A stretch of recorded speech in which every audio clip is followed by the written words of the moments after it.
Hilbre Island, mostly inaccessible by the tide, but if you get your timing right, you too can visit this island of nature. So don't do what we did and come here without planning. The tide was in, and if you do this, your plans could be ruined. But we have teamed up with the friends of Hilbre Island to show you what you can see. But first, we need to know the guidelines for getting to the island without getting your feet wet, or indeed your head wet. Well, making sure you know what the times are, what time the tides are, Yeah. because it takes a while to get across, and you can always find that information. But it's 3 hours from after the high tide at West Kirby, it's safe to go out, Yeah. and then you have to go back 3 hours before the next high tide. Yeah. Now, how do you know what time the high tides are? You can find that online.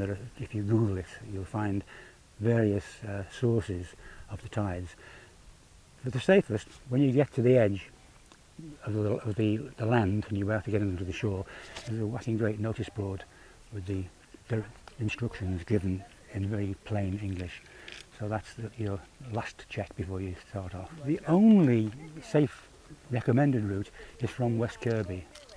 You may come across people who come up from Hoylake. They make it, but it's more risky. So from West Kirby, and again the route is shown. You go straight out from the beginning to the Little Eye, hardly an island at all, it's just a bit of rock. You go round the far side of that, and it's more or less a straight line to Middle Eye. You can go round that on the shore. It's also possible to go up the steps and along the top of it and down again, and then you come to the south end of Hilbre safely. But that's the only recommended route. And the same way back. Exactly, Same way back. exactly. Yeah, right, yeah. It's about 2 miles. Someone of significant note has actually lived on the island. We met up with David Gregson, the chair of the Friends of Hilbre, to tell us more. Hi, I'm Dave Gregson. I'm the chair of the Friends of Hilbre. Okay, I'm stood outside Telegraph House. This was originally the place where the telegraph master and his family lived in the 1800s on the island. You might be interested to know that a little bit later on, famous crime writer Anne Cleves lived here with her husband Tim. It was when she was first married. She used to go to Liverpool University, and she lived on the island for 4 years, which was when she started doing her writing.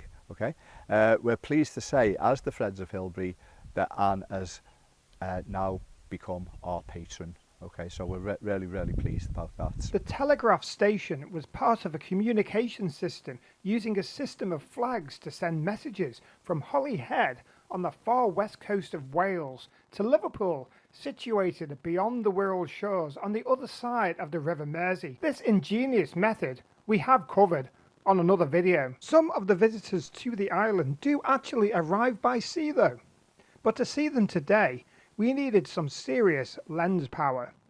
Hi there, so there are seals that you can see off the island. What kind of seals are they?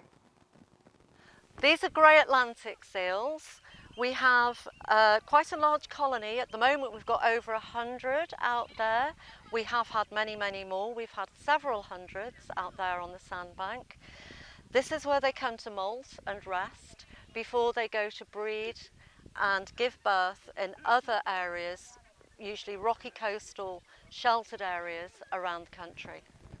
So any visitors to the island, will they need the binoculars in order to see them, or do they come up closer, especially around high tide? You'll often see them in the sea at high tide. There's nowhere else for them to go. The sandbank is completely covered twice a day, and that is when they dive off and feed. This is a very rich area for their feeding. It's like a rolling buffet for the resting seals, and it's very important that they rest and molt and feed over these summer and spring months, because during autumn winter is when they need to breed and give birth, and they really need those calories over that period of time in order for the pups to survive, and then they come back in a loose colony and start to repopulate the sandbanks again between spring and over summer. So with the tide being twice a day, they get fresh food just coming in and out every day? That's where all the fresh food comes rolling past the bedroom door, and they can feed up happily there. And then, of course, twice a day, the tide will just take them off the sandbank, and off they go. They have to swim then.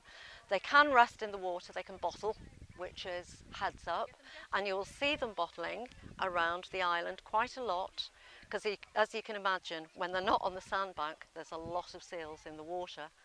So you should be able to spot them, and they're very curious animals.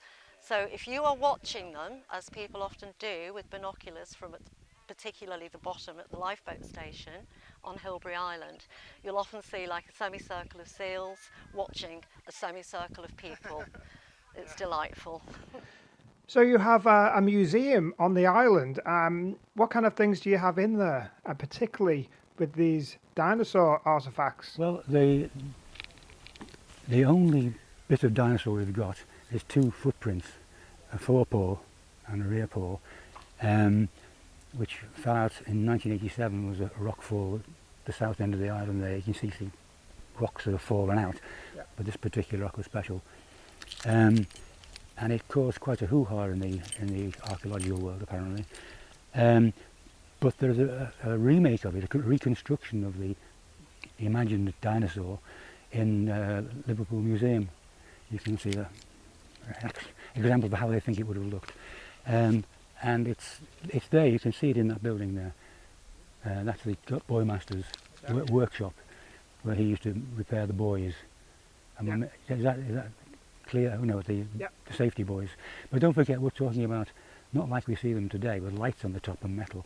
These are big wooden things, big, awkward things, to mark the safe shipping routes. And he would go around regularly and check these and bring them up here, behind us, down there, bring them up onto the land and into his workshop, and he would repair them. He presumably used to make them, I suppose. I don't know, I just thought of that. But he would repair them in there, and then take them back and put them in situ, out in the sea. You can see a few other mementos in there from bits that the families who've been on the island for years have put all kinds of things in there. The north end of the island has a different feel. On the top, with the grass turning to the natural sandstone red, exposed to the sea in the north and the west. The old lifeboat station on Hilbre was built in 1839 and remained in service until 1939, when the introduction of mechanical tractors meant that the carriage-based Hoylake boat could be launched at all states of the tide.